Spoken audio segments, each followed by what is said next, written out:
I sat down at the gift table like I belonged there, slid a thick envelope across the satin cloth and said, "Here's every dollar I spent.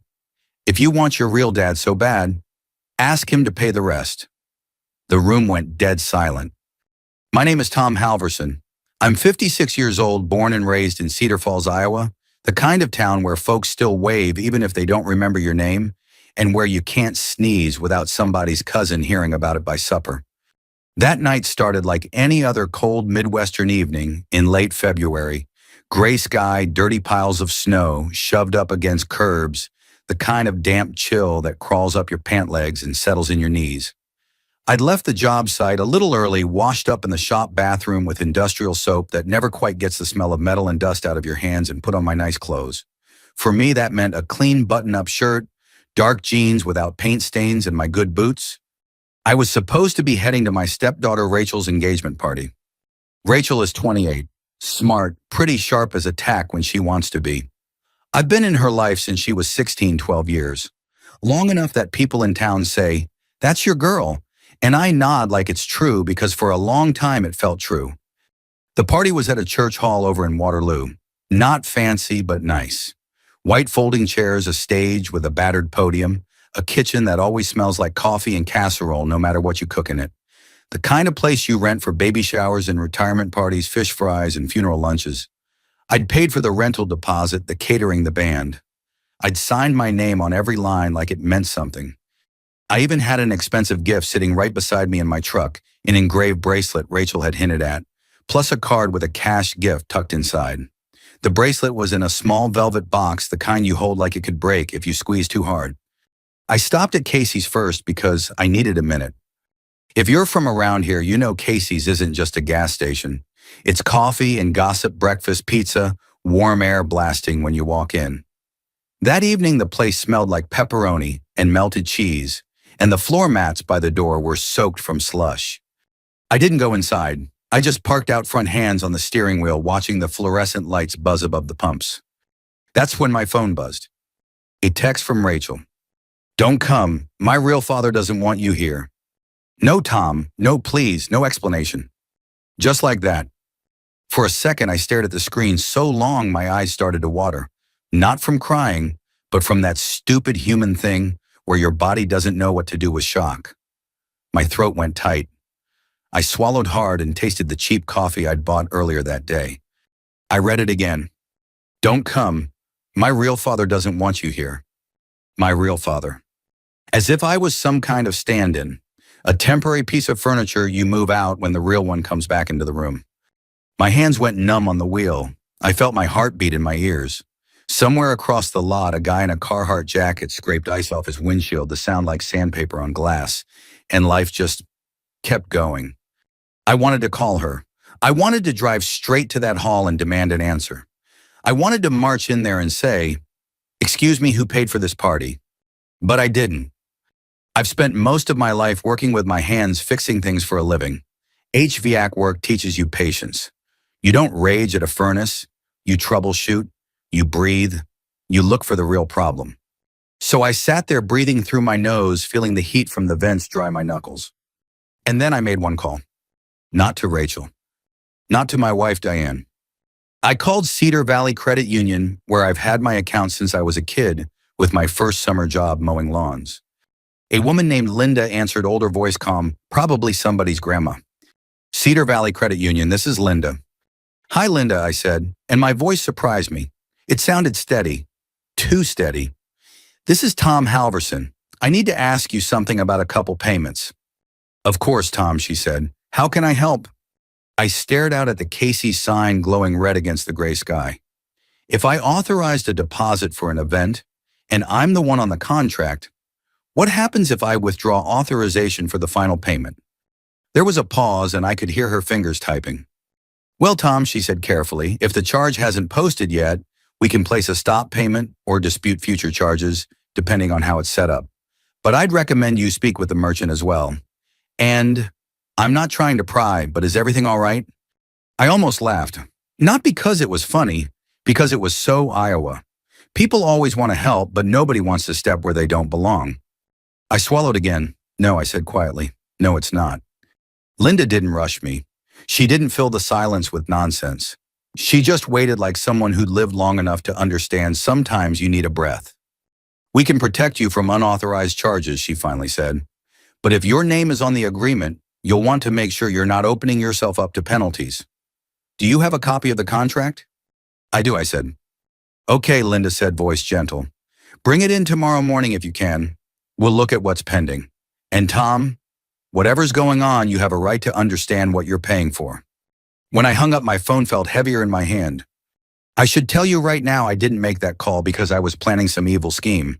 I didn't even know what I was going to do. All I knew was this: I wasn't going to be blindsided. Not again. Because that text wasn't the first slap. It was just the one that finally landed where nobody could pretend it didn't hurt. I sat there a minute longer, watching cars pull in and out, watching people laugh as they walked into Casey's with their kids, and I thought about Rachel at 16. She'd been all elbows and attitude back then, hair in a messy ponytail, eyes that could cut glass when she was mad. Diane and I weren't even married yet. We were dating. Diane worked reception at a dental office, and I was already running my small HVAC business, picking up contracts from local schools and a couple factories. Rachel didn't want me around at first. She made that clear. She'd say Mom's boyfriend like it was an insult. But over time, things shifted. Not in some movie way, in small, ordinary ways. The first time she called me because her car wouldn't start, it was 10 degrees outside. She was stranded behind the high school panicking. Diane was at work. Her real dad, Rick Lawson, was nowhere. I drove out there with jumper cables and a thermos of coffee, and I found her sitting in the driver's seat, with her hands stuffed in her sleeves, trying not to cry. I got the car started. I didn't lecture her. I just said, let's get you home. On the ride back, she stared out the window and said barely audible, thanks. That was it, one word. But it felt like a door cracked open. And I walked through it over the next 12 years, one small act at a time. I paid for braces. I helped with college applications. I attended choir concerts where she wasn't even singing. She just liked having someone in the audience. I fixed a leaky sink in her first apartment. I co-signed a car loan when she didn't have enough credit. I didn't do those things to buy her love. I did them because that's what you do when a kid is in your life. That night at Casey's, staring at her text, I realized something ugly. Maybe she'd never stopped seeing me as Mom's husband. Maybe all those years I was just the guy who showed up and paid. I started the truck and pulled out of the lot, the tires crunching over salt and slush. Instead of heading straight to the hall, I drove past it slow. The church hall sat back from the road, lit up, bright cars lined up in the lot. I could see people through the windows moving around, setting up. I saw a cluster of balloons by the door. And then I saw the banner. Celebrating with family. Under it on an easel was a big photo board. At the center was Rachel and a man with dark hair and a loud smile, his arm around her like he'd earned the right. Rick Lawson. Her real father. I didn't see Diane next to me in those photos. I didn't see me. It was like the last 12 years had been erased and replaced with a highlight reel starring him. I kept driving. My hands gripped the wheel so hard my knuckles went white. My chest felt tight like someone had strapped a belt around my ribs. I pulled into a side street a couple blocks away and parked under a bare tree. The branches clicked against each other in the wind. I stared at the gift on the seat next to me. I thought about walking in anyway.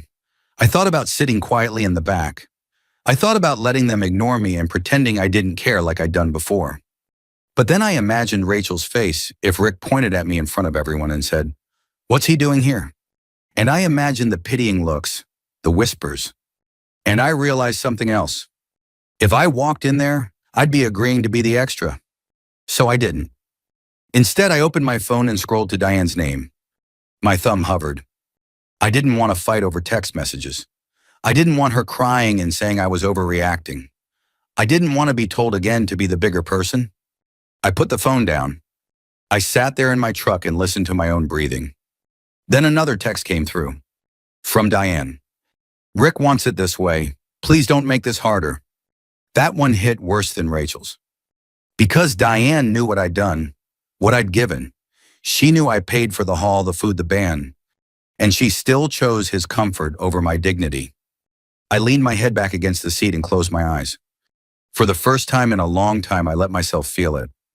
Not just anger, grief, The kind that comes when you realize you've been loyal to people who don't value loyalty. I don't know how long I sat there. 10 minutes. 20. Time doesn't work right when your heart is chewing on something sharp. Finally, I picked up my phone again and made another call. This one to my friend Gary McNally. We'd served together years ago in the Guard. Now he ran a small insurance office and spent most Friday nights at the VFW. Gary answered on the second ring. Tommy, you headed to the big shindig. I swallowed. No, I said. I'm parked down the street. What's wrong? His voice changed when serious. I told him about the text, about Rick, about Diane's message. There was a silence on the line, and then Gary let out a slow breath. Well, he said, that's a special kind of low. I don't want to blow up, I said. I don't want to do something stupid. You won't, Gary said. You're not wired that way. But listen to me. Do you have the paperwork? The contracts? I do. Good, he said. You're going to bring them to me tomorrow. I'll have my niece look at them. She's a lawyer over in Cedar Rapids. Not some hotshot, the kind who reads every line. I stared out at the dark street, the glow of the hall in the distance. Gary, I said, my voice low. What if I just let it go?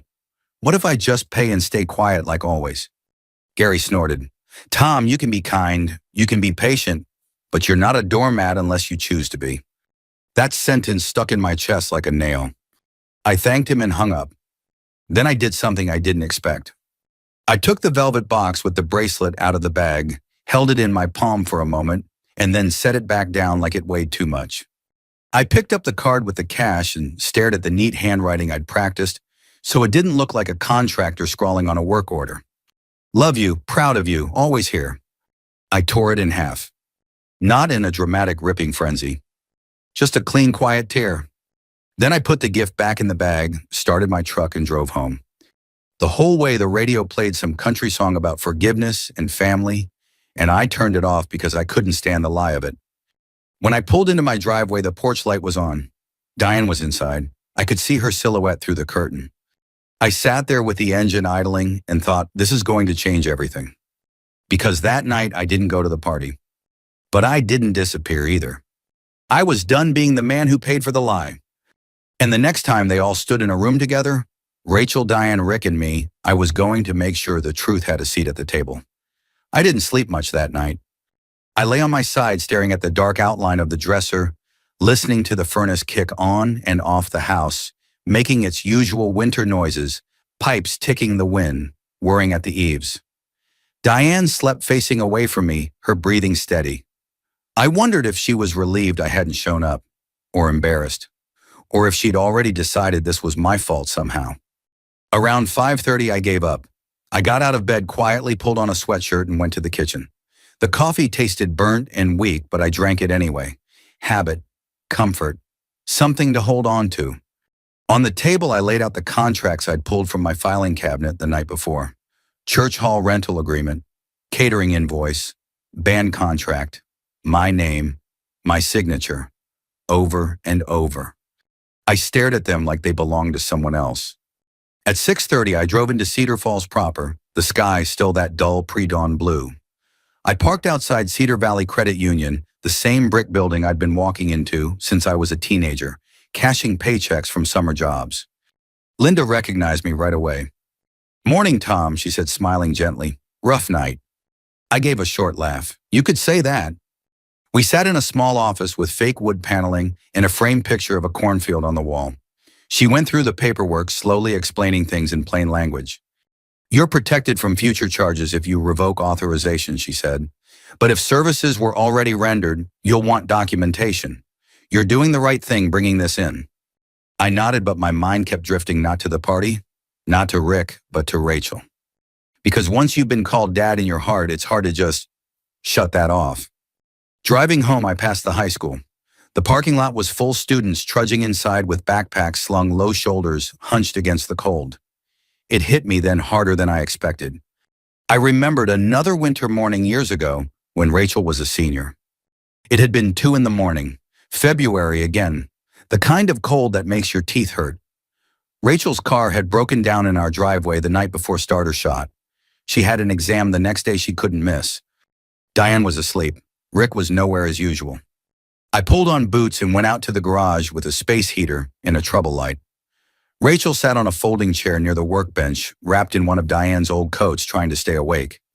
"You don't have to do this," she'd said, eyes heavy. "I can reschedule." "No," I told her, already reaching for my tools. "This is what dads do." I hadn't meant to say it out loud, it just slipped out. She hadn't corrected me. She nodded, leaned her head back, and fell asleep to the sound of me working. I fixed that car before sunrise. When she woke up groggy and confused, I handed her the keys and said, "Go get 'em." She hugged me tight, no hesitation. I'd stood there in that cold garage feeling 10 feet tall. That memory followed me all the way home. When I pulled into the driveway, Diane's car was already gone. She'd left early, probably to help clean up whatever mess the party turned into, or to comfort Rachel. I went inside, hung up my coat, and sat at the kitchen table again. Around 9, my phone buzzed. A text from Diane. "Last night was difficult. We'll talk later." That was it. No apology, no acknowledgement of what she'd allowed to happen. I set the phone face down. Around noon, Gary called. "Brought donuts to the office," he said. "Figured you could use one." We met at his insurance office downtown. It smelled like coffee and old carpet. He handed me a paper bag and leaned against his desk. "I talked to my niece," he said. "She's willing to look at everything. Pro bono." I nodded, "Thanks." "She said something interesting," Gary added. "If your name's on all the contracts and Rick told people he was paying, that's not just rude, that's potentially fraudulent." I exhaled slowly. I don't want to ruin anyone. Gary looked at me hard. "Tom, you didn't set this up. You didn't lie. You didn't humiliate anyone. You just existed." That stuck. On the way home, I stopped at Hy-Vee for groceries. Habit again. As I stood in the aisle staring at shelves of cereal, I remembered another moment. Rachel's college graduation. The sun had been brutal that day baking the bleachers. I'd worn my only blazer. Diane had told me Rick would be there. I'd braced myself. When it came time for pictures, Rachel waved me over, then hesitated when she saw Rick standing nearby. Rick smiled wide and said, "Come on, kiddo. Your old man wants a picture." Diane leaned close to me and whispered, "Maybe you can take the photo." Rick wants to stand next to her. I'd swallowed my pride and lifted my phone. I took the picture. I stood off to the side. I clapped louder than anyone. I told myself it didn't matter, that being there was enough. In the Hy-Vee aisle holding a box of bran flakes, I realized how many times I'd stepped aside. How many times I'd made myself smaller so someone else could feel bigger. That afternoon, another text came through. From Rachel. "Why didn't you come last night?"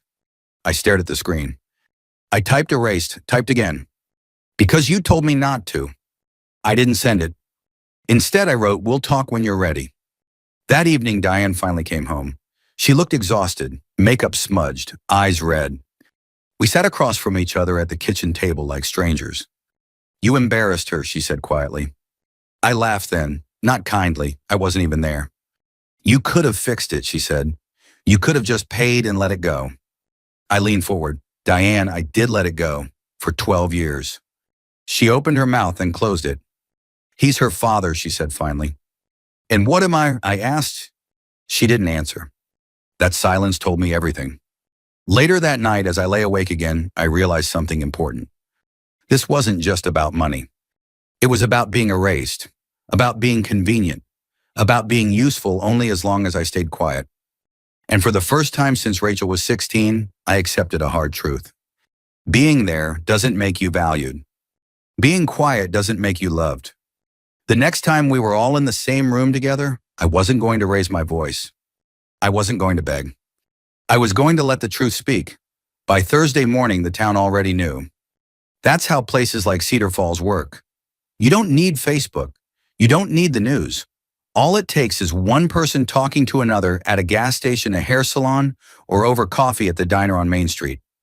I was picking up a replacement thermostat at the supply shop when one of the counter guys, Dave, glanced up from the register and said, "Real casual. So, big engagement party last weekend, huh?" I froze for half a second. "Was supposed to be," I said. He nodded slowly, heard it ended early. There it was, the first crack. I didn't ask questions. I paid, thanked him, and left with the box under my arm, my chest tight again. Not panic this time. Something closer to resolve. When I got back to the truck, my phone buzzed. An email from the church hall coordinator. Subject line seating chart final version. I almost deleted it without opening. Almost. But something made me tap the screen.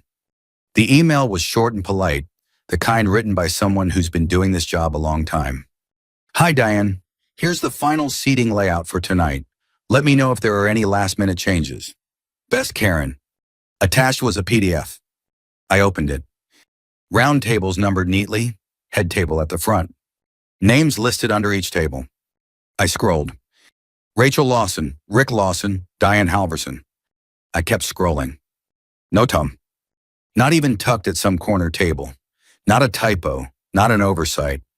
I wasn't seated because I wasn't invited. My hands started to shake, not with anger, but with something colder, something steadier. I thought back to all the times I'd stood off to the side. Graduation photos, family dinners where Rick showed up late and still got the best seat. Conversations where my opinion was quietly bypassed. This wasn't accidental. This was a decision. I sat there in my truck engine off heater blowing warm air that did nothing to calm me and stared at that screen until the letters blurred. Then another message came through. From Diane. Rick will give the father of the bride toast. You understand, right? He's her real dad. No question mark. Just expectation. I felt something in me finally shift. Not break. Shift. I typed back slowly. I understand. That was all. I didn't mean it the way she thought I did. That afternoon, I drove over to Gary's office again. His niece, Melissa McNally, was already there. Early 30s, sharp eyes, hair pulled back tight like she didn't have time for nonsense. She spread the contracts out on the table like playing cards. Okay, she said, tapping the hall agreement. Your name only, catering your name, band your name, alcohol rider your name. She looked up at me. Rick Lawson isn't legally attached to this event in any way. I figured, I said. Did he tell people he was paying, she asked. I'm pretty sure. She leaned back. Then that's a problem. Not for you. For him. I rubbed my hands together, suddenly cold. I don't want to sue anyone. She nodded. You don't have to, but you do need to protect yourself. You can withdraw authorization for remaining payments and require payment confirmation on site if services continue. Gary grinned from the corner. Translation, you're not canceling the party. You're just not footing the bill anymore. I swallowed. What happens if they can't pay? Melissa shrugged. Then the event stops. That's not revenge, that's reality. I sat back in my chair. For the first time since that text, my breathing slowed. I wasn't plotting. I wasn't scheming. I was simply stepping out of the way and letting the truth stand where I used to. Before I left, Melissa slid the contracts into a thick manila envelope and handed it to me. Keep these with you tonight, she said. If anyone asks questions, you answer calmly. Facts only. That word echoed in my head as I drove home. Facts. No emotion, no yelling, no begging. Just facts. At home, Diane was in the bedroom getting ready. Dresses hung from the closet door, shoes scattered across the floor. She looked at me in the mirror. You're not dressed. No, I said. She turned. You said you understood. I do, I said. I understand exactly where I stand. She frowned. Tom, don't do this tonight. Do what I asked. Make things awkward. I smiled sadly. Diane, I didn't make things awkward. I just stopped pretending they weren't. She shook her head like I was being unreasonable. You're taking this too personally. I looked at her, really looked at her. 12 years, I said. How much more personal does it need to get?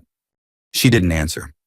I waited until she left, then I changed my shirt not into something fancy, just clean, respectable, the way I always showed up. I slid the manila envelope into my coat pocket. Outside, the sun was already dropping that early winter dusk that turns everything blue and flat. I drove toward Waterloo with the radio off the road, humming under my tires. As I pulled into the church lot, I saw the cars. More than before. People laughing, hugging, smoke curling from breath in the cold. I parked near the back. I could hear music inside, a band warming up, someone laughing too loud. For a moment, I stayed in the truck and put my hand on the envelope. This wasn't about punishing Rachel. This was about refusing to be erased quietly. I opened the door and stepped out into the cold. The first thing that hit me when I opened the hall doors was the noise. Not loud exactly, just full. Voices bouncing off the cinder block walls. Laughter layered over laughter. The squeak of folding chairs dragging across the floor. A microphone popping as someone tapped it to test the sound. And underneath it all, the smell barbecue pulled pork, cheap coleslaw coffee that had been sitting on a warmer too long. Sweet Carolyn drifted out from the stage as the band ran through a chorus, the singer half laughing, half singing, while people clapped along out of habit. I stood just inside the doorway for a second, letting my eyes adjust. White lights strung along the walls. Balloons tied to weights on each table. The gift table sat off to the right, already crowded with envelopes and wrapped boxes. The photo board was front and center, Rick's arm slung around Rachel, in almost every picture like a brand mark. No one noticed me at first. That shouldn't have hurt, but it did. I took off my coat and folded it over my arm. Walked in slow, steady, the way you do when you're trying not to look like you're looking for someone. Rachel stood near the stage laughing with a group of friends. She looked happy, radiant even. For a split second, my chest tightened with something like pride. Then she saw me. Her smile faltered, just for a beat. Then she looked away like she hadn't. Diane was at a table near the front fussing with centerpieces. She glanced up, saw me, and froze. Her face went pale, then flushed. Rick was already holding court by the bar area, drink in hand, voice booming. He looked good. That was the thing. Leather jacket, confident grin, the kind of guy people assume is generous just because he's loud. I made my way along the wall, nodding at a couple people I recognized. Old neighbors, a former client, a guy I'd fixed an air unit for last summer. Tom, someone said, clapping me on the shoulder. It was Uncle Harold, Diane's cousin. Big guy, red-faced, always smiling. Great job funding this thing, he said, laughing. You're a saint, man. There it was. Not meant to hurt, but it landed anyway. Just doing my part, I said evenly. He wandered off before I could say anything else. I stood there, hands at my sides, feeling that familiar pressure in my chest, the one that comes when you're being talked about like you're not quite there. The band stopped playing. The singer leaned into the mic. All right, folks, we'll be starting toasts here in just a bit, so grab your drinks.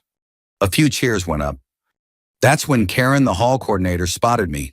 Middle-aged woman, practical haircut, clipboard tucked under her arm like it was glued there. Tom, she said, approaching.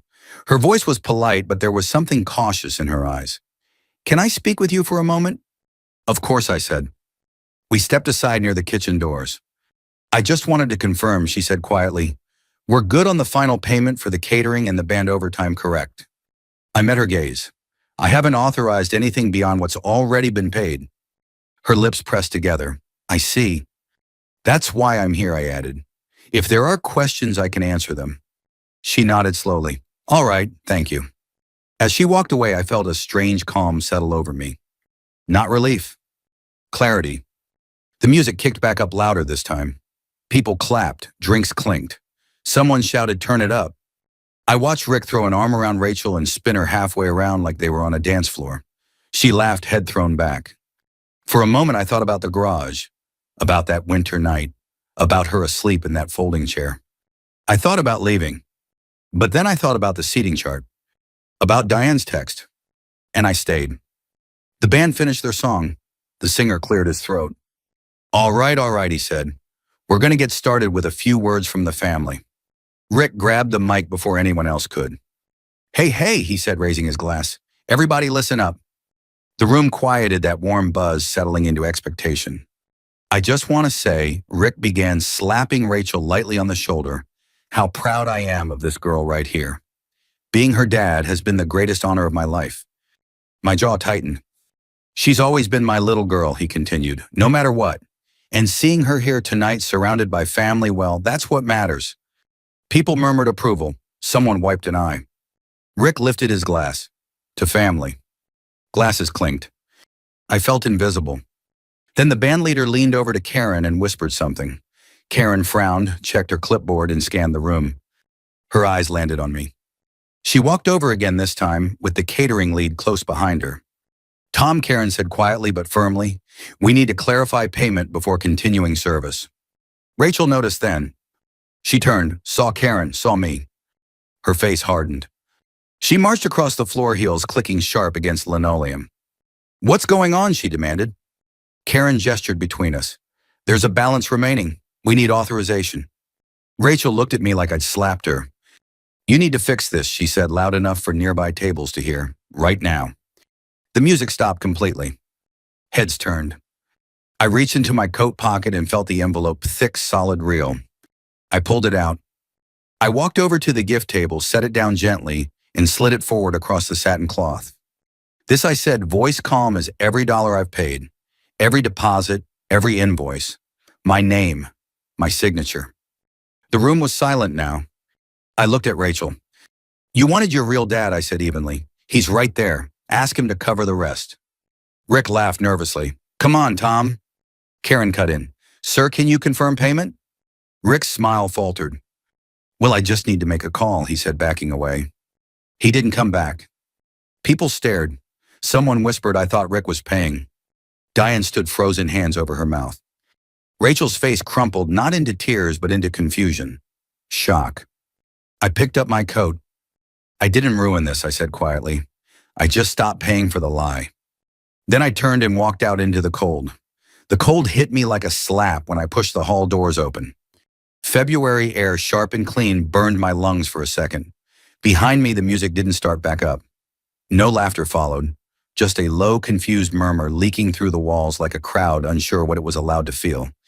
I stood there for a moment under the yellow parking lot, lights, my breath, fogging in front of my face. Hands trembling, not from fear, but from the release. From finally saying the thing I'd swallowed for years. I didn't drive off right away. I leaned against my truck, staring up at the bare Iowa sky, thinking it would feel better than it did. It didn't. It felt heavy. I sat in the driver's seat with the engine off, listening. After a minute or two, I heard the hall doors open again. A few people spilled out coats, pulled tight, voices low. Someone laughed awkwardly. Someone else said, well, that was uncomfortable. I started the truck and pulled out slowly, passing the front of the hall one last time. Through the windows, I could see staff clearing plates that hadn't been touched. The pulled pork trays already cooling, steam gone. The band packing cables in silence. Rick was nowhere in sight. I drove home with the radio off. When I pulled into the driveway, the porch light was still on. Diane hadn't beaten me home this time. Inside, the house felt hollow, too quiet. I sat at the kitchen table again, seems like I did a lot of that lately, and rested my elbows on the wood. I didn't feel victorious. I felt tired. Around midnight, my phone buzzed. Rachel, why would you do that to me? I stared at the screen, the words blurring for a moment. I typed slowly. Why would you ask me not to come? Dots appeared, disappeared, appeared again. Mom said you'd understand. I exhaled through my nose, a humorless sound. I typed I did understand. Then I set the phone down and didn't wait for a reply. Diane came home close to 1 a.m. She didn't take off her coat right away. She stood in the doorway like she wasn't sure she was welcome. You humiliated her, she said quietly. I didn't look up. No, I said. I told the truth. You could have handled it privately. I finally met her eyes. I tried. For 12 years. She opened her mouth to argue, then stopped. Her shoulders sagged. Rick left, she said. People were whispering. The party just fell apart. I nodded. I know. She sank into the chair across from me. Rachel's devastated. So was I said. Tonight. And a lot of other nights you didn't see. Tears welled in her eyes. She's my daughter. I know, I said, and I was your husband. The words hung there between us, heavy and final. We didn't yell. We didn't fight. We just sat there in the wreckage of something that had been cracking for years. The next few days were quiet. Too quiet. I went to work. Fixed furnaces, replaced filters, talked about the weather with customers who had no idea what had blown up in my living room. At the VFW on Friday night, Gary slid a beer across the table and said, heard the party was memorable. I snorted softly. That's one word for it. He took a sip, then said, you okay? I thought about it. I think so, I said, just sore. He nodded. That's what happens when you finally stand up after sitting too long. Saturday afternoon, Rachel called. I let it ring once, twice. Then I answered. Tom, she said, voice tight. Mom said you wouldn't really leave us hanging. There it was. The assumption. I already did, I said calmly. The night you texted me not to come. She went quiet. I didn't mean it like that, she said. I know, I said. You meant it how you meant it. She sniffed. Rick said he had it handled. I closed my eyes. Rachel. He always says that. Silence stretched between us. Finally, she said, do you hate me? That question cut deeper than anything else. No, I said honestly, I love you. But loving you doesn't mean disappearing. She didn't answer right away. There's something you should know, I said. What? I opened a small college fund months ago, I said. Not for you, for your future kid. If you have one, it's locked. Nobody can touch it. It's not about money, it's about making sure the cycle stops somewhere. She started crying then, not loud, just quiet sobs. I didn't know she whispered. That's the point, I said gently. Real love doesn't need an audience. We ended the call not fixed, but clearer. Diane and I separated a month later. Not angry, just honest. She moved into a small apartment near her work. We spoke politely, carefully, like people handling something fragile. Sometimes I missed her. Sometimes I didn't. Life settled. One evening, weeks later, I was back at Casey's grabbing coffee. The clerk said, "You're Tom Wright." I nodded. My sister was at that party, she said. She said, "You handled yourself real classy." I smiled faintly. Thank you. Driving home, I thought about that word. Classy. What it really means. It doesn't mean staying quiet while you're erased. It means standing up without becoming cruel. I parked in my driveway and sat there a moment, engine ticking as it cooled winter air drifting in through the cracked window. I'd lost a family I thought I had, but I'd kept something else.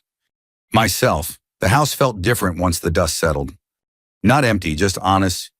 Mornings were quieter. No rushing to accommodate someone else's schedule. No swallowing words to keep the peace. I woke up when I woke up, made coffee strong enough to taste, and sat at the kitchen table watching the light come up over the neighbor's bare maple tree. For a while, that was enough. Rachel and I didn't talk for a few weeks after that call. I didn't push. I'd learned my lesson about forcing my way into places I wasn't wanted. Diane and I handled the separation like adults who were tired more than angry, dividing things carefully, speaking gently, avoiding old arguments because we both knew they led nowhere good. One afternoon in early March, I was in the garage tuning up my snowblower before storing it for the season when my phone rang. Rachel again. This time I answered right away. Hey, I said. Hey, she replied. Her voice sounded different, less sharp, less certain. I've been thinking. A lot. I waited. I didn't realize how much you did, she said finally. I mean, I knew, but I didn't know. I wiped my hands on a rag. That happens. She let out a shaky breath. Rick hasn't called me since that night. I didn't comment. Facts didn't need decoration. I'm not calling to ask for anything, she said quickly. I wanted you to know I'm sorry. For the text. For treating you like you were optional. That word again. Optional. Thank you for saying that, I said. And I meant it. We talked a little longer. About her job. About the wedding, smaller now, quieter, paid for by her and her fiancé this time. About how awkward things felt with her mom. Before hanging up, she said, I don't expect things to go back to the way they were. They won't, I said gently. But they don't have to stay broken forever either. After the call, I stood there in the garage listening to the faint drip of melting snow off the roof and felt something loosen in my chest. Not everything, but enough. A few days later, I stopped by the VFW for fish fry night. Same faces, same jokes. Gary slid a plate in front of me and said, You look lighter. Lost some dead weight, I said dryly. He chuckled. Funny how expensive peace is until you realize it's the cheapest thing you can buy. He wasn't wrong. Spring came slow that year the way it always does in Iowa. Patches of brown grass showing through snow. Mud everywhere. But there was a promise in the air. You could feel it if you paid attention. One evening, I took a walk through my neighborhood, hands in my pockets, thinking about the last 12 years. About how easy it is to confuse endurance with love. How often people like me, men my age, are taught that being good means being quiet, being useful, being invisible. Here's what I learned the hard way. Love without respect turns into a debt that never gets repaid. Silence doesn't keep families together, it just teaches them who they can step over. And dignity isn't loud. It doesn't shout or slam doors. It simply refuses to be erased. I didn't win that night at the party by humiliating anyone. I won by telling the truth and walking away with my head up. If you've ever been the one who paid, who showed up, who fixed things, while someone else took the credit, this story isn't about revenge. It's about remembering your worth. And if this hit close to home, maybe share it with someone who needs to hear that they don't have to disappear to be loved. And if you'd like to hear more stories like this, stories about standing up without losing yourself, consider subscribing. Thanks for listening.